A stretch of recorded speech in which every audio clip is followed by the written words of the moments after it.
سلام، امروز میخوایم با هم سس تارتار درست کنیم. سس تارتار رو با بیشتر غذاهای دریایی و حتی غذاهای مرغی مثل شنیتسل یا مثلا مرغ پفکی و اینا میتونید استفاده کنید. خیلی خوشمزه میشه. با میگو و ماهی هم همینطور. درست کردنش خیلی ساده است. الان بهتون نشون میدم که چجوری درستش کنید. مواد اولیه برای درست کردن سس تارتار: سس مایونز هست، خیارشور، یکم آب لیمو لازم داریم، پیاز.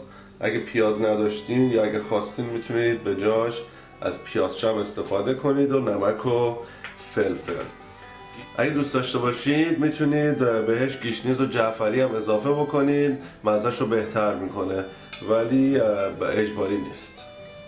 خب باید خیارشورمون رو خیلی ریز خورد بکنیم و پیاز. خب من پیازم یه پیاز کوچیکه. برای اینقدر سس مایونز کمتر از نصف این پیاز لازمه، اولوش 1/3.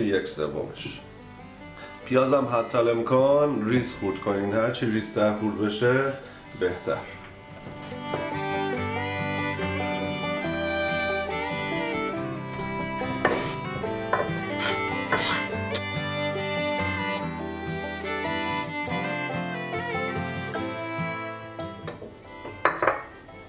من مایونز رو میریزم توی ظرف.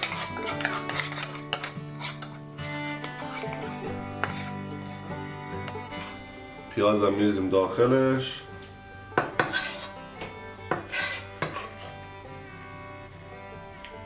بعد خیارشور رو خورد میکنیم. اندازه خیارشور باید نصف اندازه سس مایونز باشه. مثلا اگه 4 تا قاشق غذاخوری سس مایونز دارین، خورد شده خیارشورتون باید هولوش 2 تا قاشق غذاخوری باشه. خیارشور هم همینطوری مثل پیاز باید ریز ریز خورد بکنید. خب روشن الان میخواد بیاد کمکمون کنه.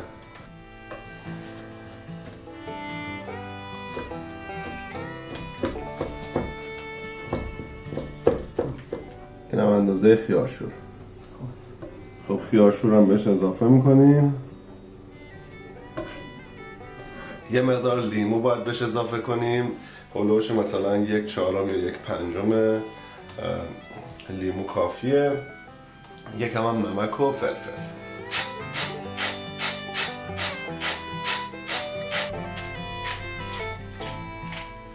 خب اینو باید قشنگ به هم بزنیم.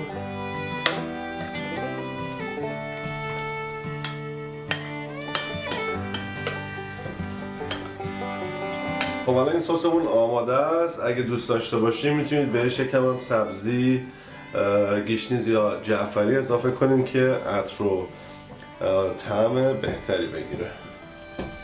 اینم هر چقدر که میتونید ریز ریز پیداش کنید که خوشگل باشه و خوشمزه تر.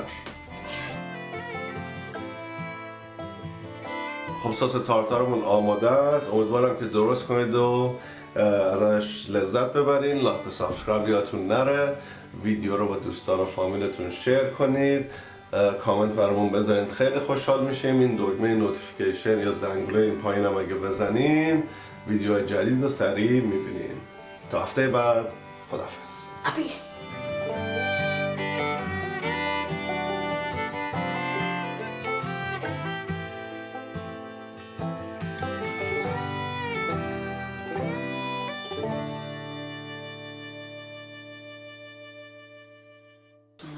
خب میخوام تیکه پشت هم باش. باشه. من میگم تو هم میگی باش.